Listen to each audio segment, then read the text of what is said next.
Bon, voilà ce que ça donne. Bon, je vais retailler un petit peu la mousse, principalement sur l'arrière.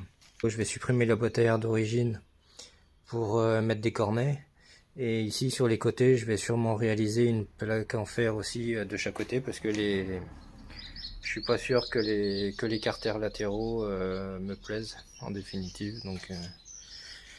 Donc après, ouais, j'avais changé d'idée par rapport à la selle. Hein. Je mets plus la selle typée Café Racer ni Scrambler. Et je vais opter plutôt pour ça. Et donc découper le cadre en mettant le renfort à l'intérieur et non sur le dessus, parce que là ça servait de support de selle. Je vais le mettre vraiment à l'intérieur et couper juste derrière la selle, de sorte à ce que ça rabaisse un petit peu l'arrière, et ça le raccourcisse évidemment bien, mais surtout ça va avoir un effet de le rabaisser. Et le garde-boue, peut-être le relever un tout petit peu pour vraiment faire quelque chose d'homogène. Et à l'avant, j'ai déjà descendu la fourche.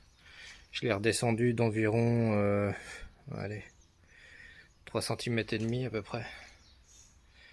Et 3 cm et demi, 4 cm même quasiment.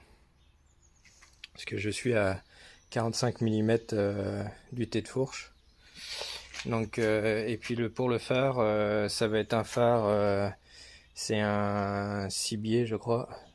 C'est un cibier de voiture des années 50-60. Je vais réaliser une patte en aluminium. Donc voilà le phare en question. Donc ça c'est le système d'ouverture. Le système de pivot ici. Bon, le caoutchouc est un peu mangé, mais ça c'est pas trop grave dans l'immédiat.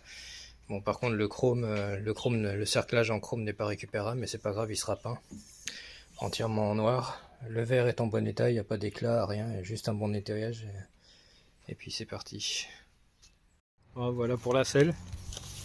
Donc j'ai fait comme j'avais dit, utiliser une partie de la housse d'origine.